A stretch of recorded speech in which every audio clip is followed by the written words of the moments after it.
I'm Samantha Wood. I'm Senior Field Organizer at the National Alliance to End Homelessness. I worked 7 years at the Haven, which is located in Charlottesville, Virginia, as a wrap housing case manager and program manager there. The main purpose of wrap housing is to house people as quickly as possible and make sure that they're stably housed as quickly as possible.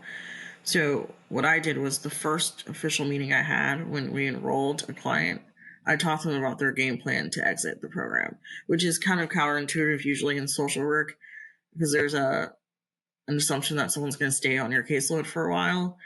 And so with wrap housing, that's not the case. So we were able to provide rental assistance for up to 2 years, which is not a lot of time. And so I knew that when they were on my caseload, I only had a certain amount of time with them. So the first step was kind of having them visualize, well, what would it look like for you to stay housed? And what do we need to do to make sure to get you there? And so I would have a basic questionnaire that I would ask my clients of, what are your goals? What do you want to work on? Let's just focus on one or two so you don't get too overwhelmed. Because the worst thing to do is to set up unrealistic expectations. Because then folks will feel like they're not fulfilling their goals and they'll get frustrated and they'll just give up. So I would always ask, what are one or two realistic goals that we can work on?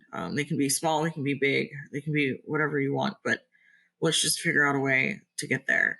So if it was applying for disability, and so I would, talk about the process of getting disability. I was SOAR trained, which is a special program through SAMHSA that you can get trained so that it will expedite someone's disability application. Sometimes it can take almost 2 years for someone to get a response.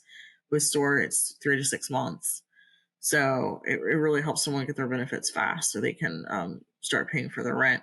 So what I do is I'd ask, basic questions such as their work history and whatnot, and then we would determine that disability might be the best path to go. And so I'd help them apply for disability. So that may have been one goal, to make sure that they had income at the end of the subsidy, because the main issue always was, how can I afford to pay my rent once you guys stop paying? And so I try to connect them with permanent supportive housing if there's a spot and they qualified for that, or if they were able to work, maybe connecting them to our local community college to get them a training. We had great training programs at our community college, such as CNA, HVAC, electrical, anything you can really imagine that's trade oriented that will really help you get some money in your pocket. So I'd help my clients get those jobs, and then they were able to not only maintain their housing, but a lot of times they were able to move into better housing than we could originally put them in.